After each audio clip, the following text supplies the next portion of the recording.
महालक्ष्मी आदि लोकपालिन्याः समूहः सरस्वती सावित्री गायत्री समूहः इच्छाशक्ति ज्ञानशक्ति क्रियाशक्ति समूहः मदगजवाहनारूढ श्रीनिहस्त पूर्णा पुष्कलाम्बा समेत हरिहरपुत्र महाशास्ता समूहः ब्राह्मी माहेन्द्री गौमारी वैष्णवी वाराही इंद्राणी चामुंडा इत्यादि सप्तमातृका समूहः स्वानवाहनारूढ त्रिशूलहस्त चामुण्डाम्बा समेत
महान्नादो भवति महान् भवति प्रजया पशुभिर्ब्रह्मवक्षसेन महान् कीर्त्या एकदन्ताय विद्महे वक्रतुण्डाय धीमहि तन्नो दन्ति प्रचोदयात् हरिः ओं विघ्नाण्डकोटि ब्रह्माण्डनायकः अगार उगार महार ओंकार प्रणवाहार स्वरूपस्य श्री गणपति महागणपतये नमः आलयस्य मंगल महोत्सव समय पंचमदिन आध्यात्मिक याग दर्शनार्थं वेदोक्त मंत्र पुष्पराज पुष्पाञ्जलिं समर्पयामि।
பீடுடைய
இந்த ஆலயத்தினை செவ்வனே நிறைப்படுத்திக் கொண்டிருக்கிற ஆலய நிர்வாகத்தினருக்கும் இவ்வாலயத்தினுடைய மகா பிரம்மோற்சவத்தை நடத்தியிருக்கக்கூடிய பிரதம சிவாச்சாரியார்கள் உள்ளிட்ட அனைத்து சிவாச்சாரியார்களுக்கும் எல்லாம் அல்ல கற்பக விநாயகர் பெருமானுடைய பூர்ணமான திருவள்ளுவர் நல்லாசிகள் கிடைப்பதாக வேண்டிக் கொண்டு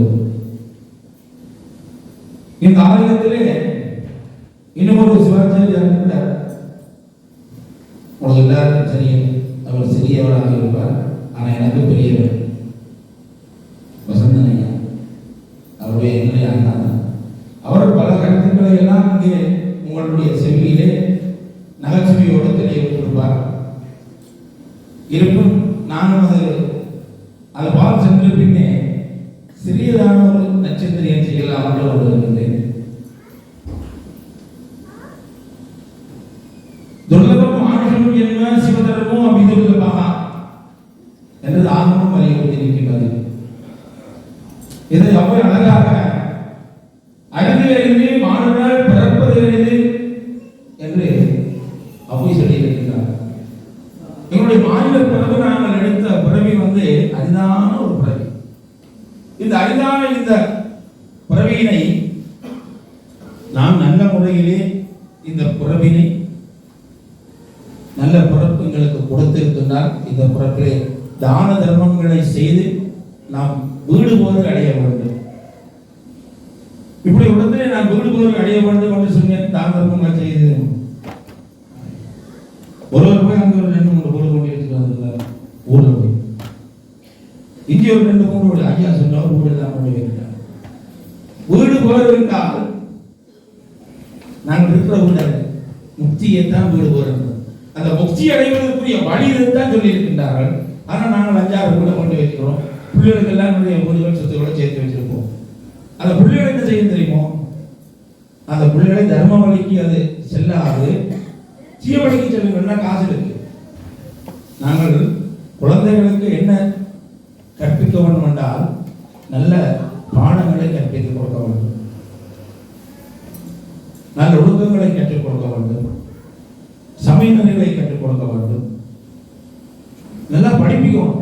இந்த கல்வி என்பது எழுபிறப்புக்கும் தொடர்ந்து வரும். இதுதான் நாங்கள் தாயத்தை செய்ய முடியும். அதுக்காக பணத்தையோ சொத்தையோ சேர்த்து வச்சு விட்டா அவர் உழைப்பு தெரியாது, அப்பா என்ன கஷ்டப்பட்டுருப்பாருன்னு தெரியாது, அது உழைக்க மாட்டேது. இருக்கிற காசை வச்சு ஊதாரித்தனமாக செய்வாங்க இல்லையா? அது தான தர்மத்திற்கு அது வழிவகுக்காது. அதனாலே தான தர்மம் செய்ய வேண்டும். நீங்களும் குழந்தைகளை கொண்டும் செய்விக்க வேண்டும். இவர் பிறந்த நாள் வருகின்றது. இந்த பிறந்த நாள் வருகின்ற பொழுது நாங்கள் எல்லாரும் என்ன நினைக்கிறோம் என்றால், அதில் வருகின்ற ஆங்கில டேட்டுக்கு தான் பிறந்த நாள் உள்ள கேட்கலாம் பற்றி பெரிய பாட்டியாக கொண்டாடுகிறார்கள். ஒரு 100 நூற்று பேருக்கு சொல்லி 5 போத்துகள் தண்ணி போத்துகள் போத்துகள் அதை கொண்டு வச்சுக்கொண்டு இன்னும் இதில் அதற்கு தேவையானதெல்லாம் வச்சுக்கொண்டு பெரிய பாட்டி செலவு 1 லட்சம் 2 லட்சம் 5 லட்சம் இப்படி சொல்லிப்பாங்க. அது ஊர்லேயும் வந்துட்டு இருந்தது. என்னுடைய பிறந்த நாள் என்று சொல்லுவது நாங்கள் பிறந்த நட்சத்திரம் தான். என்ன மாதத்திலே என்ன நட்சத்திரத்திலே நீங்கள் பிறந்தீர்களோ அதுதான் பிறந்த நாள். டேட் ஆஃப் பர்த் இல்லை, அது ஆங்கிலத்தில் உள்ளது. டேட் ஆஃப் பர்த் உங்களுடைய கல்விக்கோ சமயத்துக்கோ ஒரு தேவைகளுக்கு தான் வரும். நீங்கள் பிறந்த நாள் எதென்று கேட்டால் எங்களுக்கு 2 தான் இருக்கிறது. ஒன்று பிறந்த நாள், ஒன்று பிறந்த நாள். பிறந்த நாள் திதியில் வரும், பிறந்த நாள் நட்சத்திரத்தில் வரும். இதுதான் இந்த பிறவி. அரிதான பிறவியிலே நாங்கள் பிறந்திருக்கிறோம். அந்த நட்சத்திரத்திலே நாங்கள் நட்சத்திரத்தில் என்ன செய்ய வேண்டுமா? குழந்தைகளாக இருந்தால் ஆயுஷம் செய்ய வேண்டும்.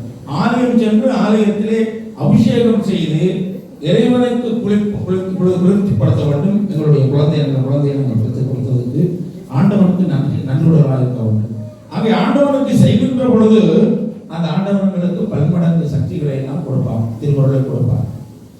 இதை நாங்கள் கேக் ஓட்டுவதனாலேயோ அது குழந்தைகளுக்கு நீங்கள் செய்யலாம். அது சும்மா சிம்பிளாக நீங்கள் அந்த ஐயா சொல்லிக் கொடுப்பவர் வேற தான் இன்றைக்கு கேக் ஓட்டு அம்மா என்ன பேருந்து சில கணக்கு பேர் என்ன பேசுறதுன்றது உண்டு. உங்களுக்கெல்லாம் தெரியும். நான் பேசுறதுக்கு காது கொடுக்கறது இல்லை. கணக்கு பேர் பேசினா திட்டினோம். நாங்கள் பேசினா என்ன நினைக்கிறோம் தெரியுமோ, எங்களை பற்றி ஒருவர் தவறுதலாக பேசுகிறார் என்றால் எங்களை நீங்களும் பார்த்துக் கொள்ளும். இப்போ அல்ல சும்மா சுருக்கமாக ஒருவர் எங்களை பற்றி பேசுகிறார் என்றால் என்னுடைய பாவத்தை எடுத்துக் கொள்ளுகிறார் என்பது அர்த்தம். நீங்கள் காதலை பற்றி கொண்டு சிவசிவான்னு சொல்லுங்க, திரும்பி சண்டைக்கு போறாங்க.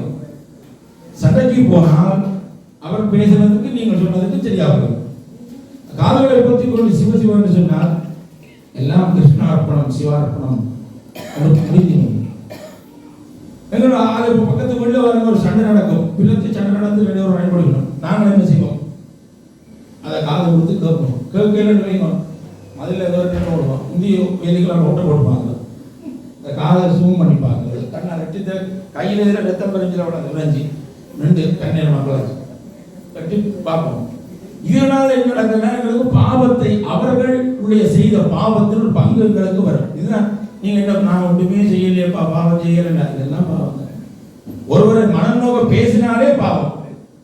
விரதம் என்றாலே உங்களுக்கு இப்போ விரதம் இருக்கின்ற விரதம் என்றால் என்னென்றால் சாப்பிடாம இருக்கிறது. நான் காலையில் எதுவும் சாப்பிடவே இல்லை, சரியான விரதம் எனக்கு நான் நித்தாப்பு சாப்பிடும் விரதமே இல்லை. அதுக்கு பேர் விரதம் இல்லை. சாப்பிடாம இருக்கிற விரதம் அது பட்டினி. விரதம் என்றது காப்பது விரதம்.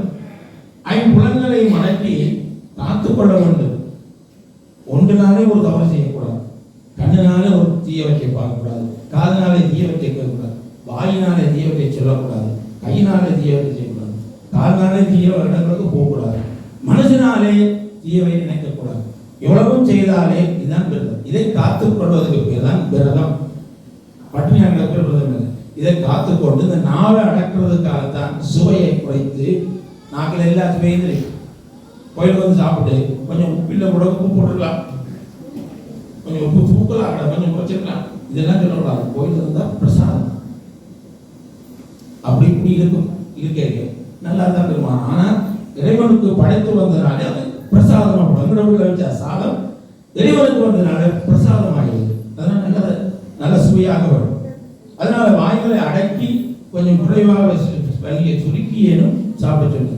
கொஞ்சமாக சாப்பிடும். விரதம் 2 தட்டில் போட்டு சாப்பிட்டு இந்த கன்சர்டி விரதம் இருப்பார்கள். 2 சொம்பு பாலும் 2 தடத்துக்கு பிளேட்டுக்கும் பழமும் சாப்பிட்டுட்டு நான் விரதம் காலையில் விரதம் ஒரு பழம் ஒரு கப் பால் இவ்வளவுதான். அதுதான் அப்படி இருந்தால்தான் மனசுல கட்டுப்பாடிலிருந்து இறைவனை சிந்திக்க வேண்டி வரும். இறைவனுடைய நினைப்பு வரும். உங்களுக்கு இறைவனுடைய நினைப்பை கொண்டு வர வேண்டும். அப்படி கொண்டு வந்தால்தான் நாங்கள் பிறந்ததனுடைய தன்மையை முடியும். அதனால நாங்கள் தர்மங்கள் செய்ய வேண்டும், தானங்கள் செய்ய வேண்டும். ஐயா தான தர்மம் செய்ய வேண்டும் என்றால் செய்தால்தான் வீடு போரு கிடைக்கும். வீடு போருன்னு சொல்லிட்டு முக்தி திருப்பி முதல்ல போய் வீடுகளை வணங்கிட்டாங்க. முக்தி அடைகிறது தான் வீடு போரு அடைகிறது. அவ வீடு போரு அடைய வேண்டுமானால் நாங்கள் தான தர்மங்களை செய்ய வேண்டும். தானம் உண்டா என்ன, தர்மம் உண்டா என்ன, 2 உண்டா. தானம் போது தர்மம் போது அதிலையும் வித்தியாசம் இருக்கிறது. தானம் என்பது ஒன்றை எதிர்பார்த்து செய்வதற்கு பேர் தானம். இப்போ கன்னிகாதானம் பண்ணி கொடுக்குறீங்க.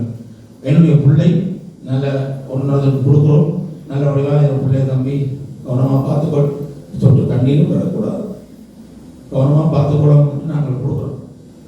என்ன தெரிஞ்சு கொடுக்குறோம், இந்த பிள்ளை நல்லா வாழணும் என்றும் பெரிய ஒரு பேரம்பேச்சியை பெற்றுக்கொள்ளணும் நினைச்சு தான் கொடுக்குறோம். அதை எதிர்பார்க்கிறோம். எங்களோட பிள்ளை நல்லா வாழணும் என்றும் பேரம்பேச்சியை பெற்று தர வேண்டும் என்று. கோயிலே கொடுக்குற தானங்களை பாருங்கள். ஐயாவுக்கு தானம் கொடுக்குறோம்னா அரிசி மரக்கறி ஐயாவுக்கு சாப்பிட்றதுக்கு கொடுக்குறது. திருமணங்களில் கொடுக்குற தான தர்மங்களையும் சொல்லுவாங்க. சில பேர் வந்து அரிசி மரக்கறி கல்யாணம் முடிச்சா அப்புறம் கொண்டு கொடுப்பாங்க. அதுக்கு பேர் அது ஐயாவுக்கு கொடுக்குற அரிசின்னு சொல்லி கொடுக்குறோம். அது ஐயாவுக்கு கொடுக்குற அரிசி. உங்களுடைய பிரிவுகளை நேர்த்தி செய்வது நாந்தி சிரார்த்தம் என்று சொல்லி அதை வாங்கிக் கொள்ளணும். தாலி கட்ட முதல் இதுதான் அந்த தானத்தினுடைய தத்துவம்.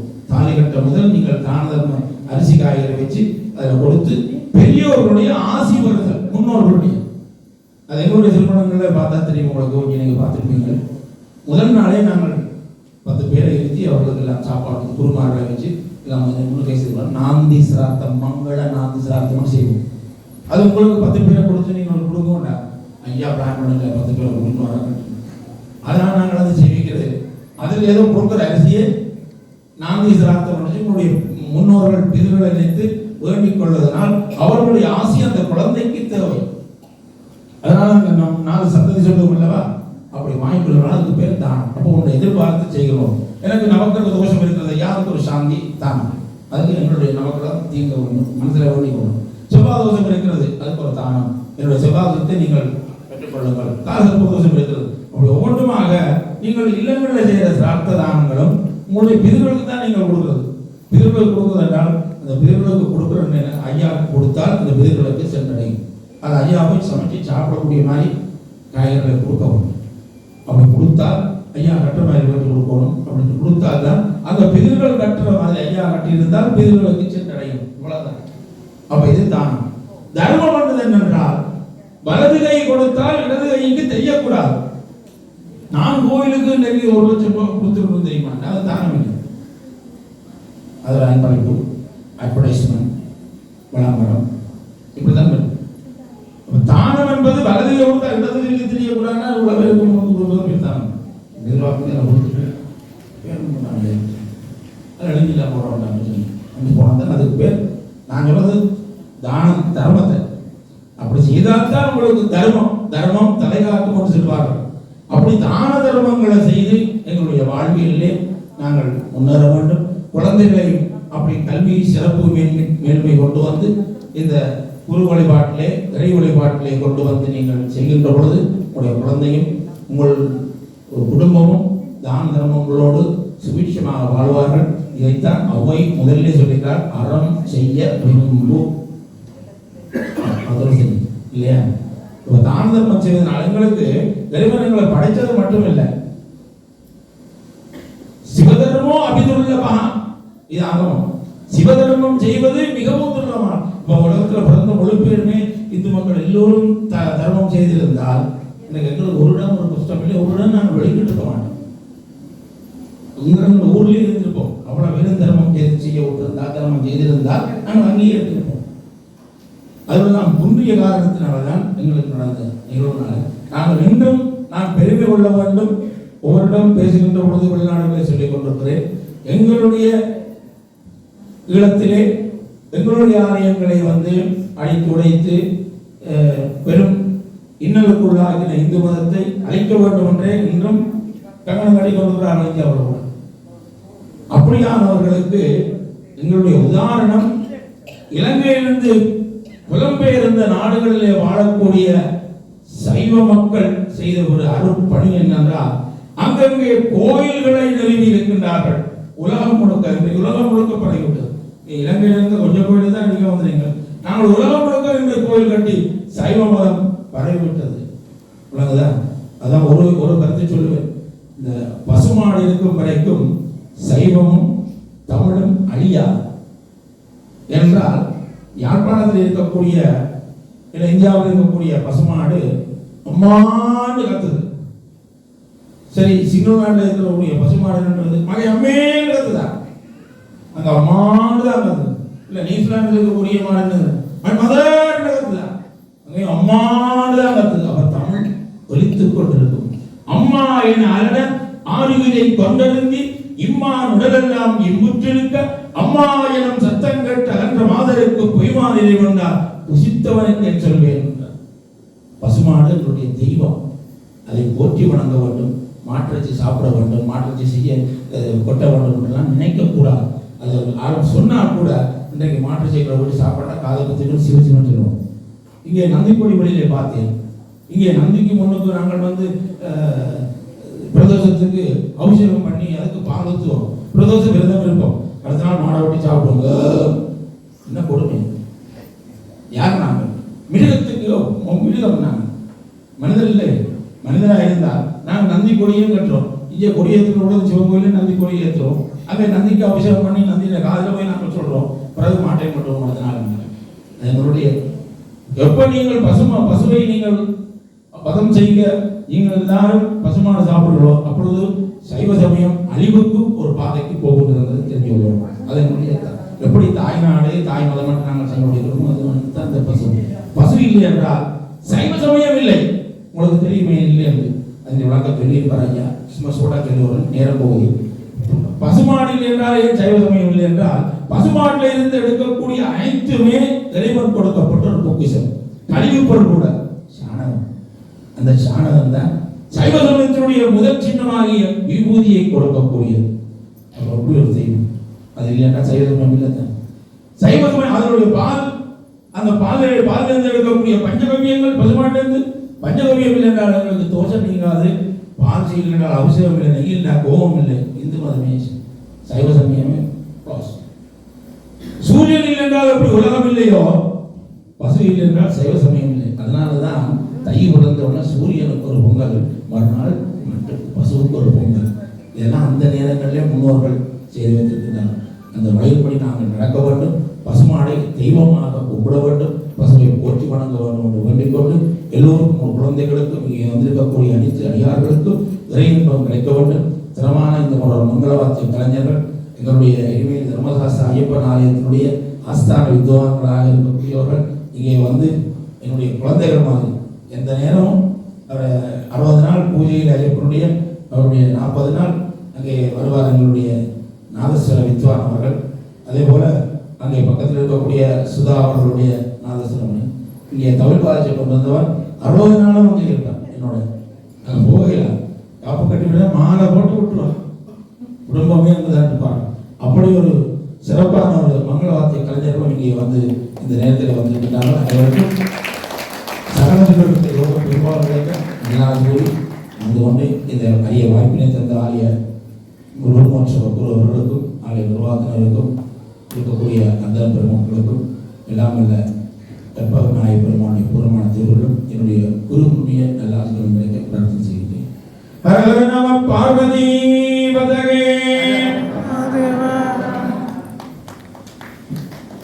சிவாச்சாரியர்கள் அடியார்கள் உலகிய மக்கள் நிர்வாகத்தினர் அவர்களுக்கு நன்மைகளை தெரிவித்துக் கொள்வதோடு ஒரு சில அறிவித்தல்கள்.